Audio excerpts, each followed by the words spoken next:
नरेंद्र मोदी यांचा पराभव झालेला आहे, हे आधी तुम्ही मान्य केलं पाहिजे। नरेंद्र मोदी हा ब्रँड राहिला नसून फार तर ती ब्रँडी झालेली आहे त्याची, बरं का। भाजपा की ब्रांडी हो गई है, क्योंकि ब्रांड खत्म हो गया। नरेंद्र मोदी ब्रांड नहीं है, मोदी की गारंटी अब नहीं बची है। सरकार मोदी सरकार आने वाली थी ना, अब तक 2014 2019 मोदी सरकार। कल से मोदी जी के तेवर बदल गए, अब एनडीए की सरकार। लोगों ने तो इंडिया गठबंधन को वोट दिया है। हमारे पास 250 का आंकड़ा है, उससे आगे हम जल्दी जाएंगे। आपके पास क्या है? बीजेपी के पास मोदी जी बोल रहे हैं कि पूरे विपक्ष के पास जितना आंकड़ा नहीं है उतना हमारे पास बीजेपी के पास है। भाई आपके पास तो बहुमत का आंकड़ा था 2014 और 2019 में, वो आप कहाँ है? तो आप सबसे पहिले सगळ्यात आधी ते मान्य करा की तुम्ही देव नसून मनुष्य आहात आणि सामान्य मनुष्य आहात आणि या देशाच्या जनतेने तुमचा पराभव केलेला आहे। तुम्ही कोण आहात हे दाखवून जमिनीवर आणलेलं आहे। वाराणसीमध्ये आपण काशीपुत्र, गंगापुत्र, देवपुत्र आहात ना। आपल्याला तुमच्या काशीमध्ये जिंकण्यासाठी तुम्हाला संघर्ष करावा लागला। 1.5 लाख मताने जिंकला। तुमच्यापेक्षा राहुल गांधी वायनाड आणि रायबरेलीतून 4-4 लाखाने जिंकले, अमित शाह 4 लाखाने जिंकले। तुम्ही मान्य करा की पराभव झालेला आहे। हां, आता मग तुम्ही एनडीएवरती बोला ना। तुम्ही स्वतःच्या ताकदीवर भारतीय जनता पक्ष सरकार बनवू शकत नाही, हा पहिला पराभव। 405 हा 400 सोडा 300 पण झाले नाही।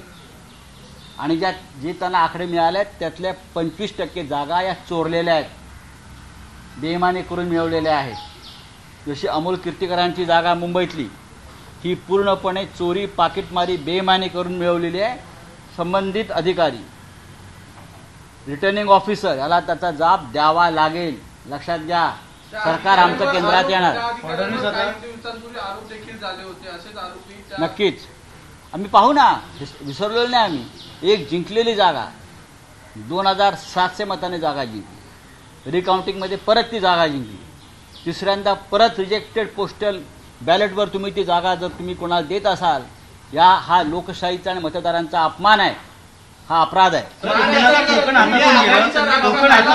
ठाण्यामध्ये बरोबर व्हायला मिळाला आणि कीर्तिकरांच्या यंत्रणामध्ये कुठं तर दोष आढळतो का, कसं बघतात? ठीक आहे, त्याच्यावरती पक्षामध्ये राजकारणाला विरोध केलेला आहे, हे स्पष्ट झालंय कालच्या निकालात। देवेंद्र फडणवीस यांनी पराभव मान्य केला पाहिजे। विदर्भामध्ये भारतीय जनता पक्ष पूर्णपणे सपाट साफ झालेला आहे। एक नागपूर आणि थोडंफार अकोला तिरंगी लढतीमध्ये जिंकलेलं सोडलं तर चंद्रपूरपासून वर्धा, गडचिरोली सर्वत्र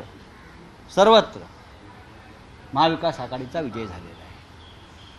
फडणवीस हे विदर्भाचे अनडिस्प्युटेड लीडर होते असं म्हणत होते लोक।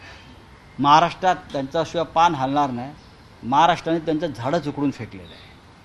मी पहिल्या दिवसापासून सांगत होतो की महाविकास आघाडीला 30+ जागा मिळतील, आमचा तोच आकडा आहे। आम्ही काय 48 जिंकू वगैरे काय म्हटलं नाही, आम्ही 30पेक्षा जास्त जागा जिंकू, कारण आम्हाला माहीत होतं 5-6 जागा हे चोरणार आहेत, चोऱ्या माऱ्या करणार आहेत, हे लांड्या लवाड्या करणार आहेत।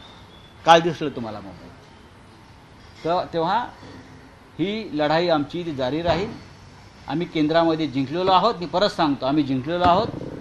महाराष्ट्रात हाच फॉर्म्युला राहील महाविकास आघाडीचा आणि विधानसभेला आम्ही 185 जागा जिंकतो आहोत।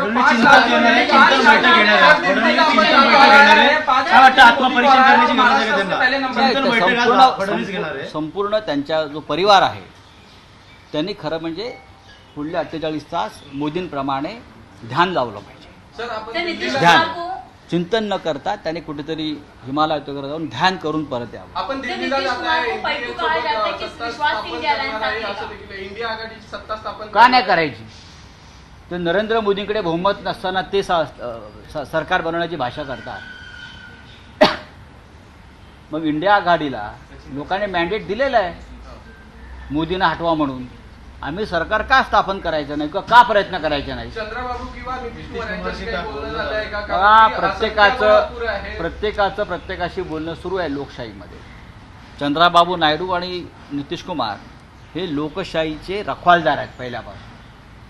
भारतीय जनता पक्षानं आणि त्यांच्या काही नेत्यांनी चंद्रबाबूचाही कसा छळ केला हे चंद्राबाबू विसरलेले नाही. त्यांच्या बोलण्यातून ते दुःख आम्ही समजून घेतो अनेकदा. आणि नितीश कुमार हे लोकशाहीच्या संदर्भात अनेकदा त्यांच्या भूमिका स्पष्ट आहेत. त्याच्यामुळे देशामध्ये पुन्हा ही हुकुमशाही यावी मोदीशाहींची या मताचे ते नाहीत अशी माझी खात्री आहे. पंतप्रधानपदासाठी राहुल गांधींचे नाव सुचवलं तर शेलार म्हणाले होते की जास्त जागा जर आल्या तर तुमच्या मी संन्यास घेईल राजकारणातून, असं शेलार म्हणाले. मी संन्यास घेईन की तुमच्या जास्त जागा जर आल्या तर काय वाटतं आता राजकारणातून त्यांना लोकच पाठवतात संन्यासाला. सर नीतीश कुमार पे भरोसा किया जा सकता है क्योंकि आपकी जो बाकी नेता है उनको पलटू राम कहते थे, लेकिन अगर आप ऐसा किया जा सकता है नीतीश कुमार पे? देख लेंगे, क्यों नहीं भरोसा करेंगे. लोकतंत्र बचाने के लिए हमको जो करना है हम कर लेंगे. Thank you.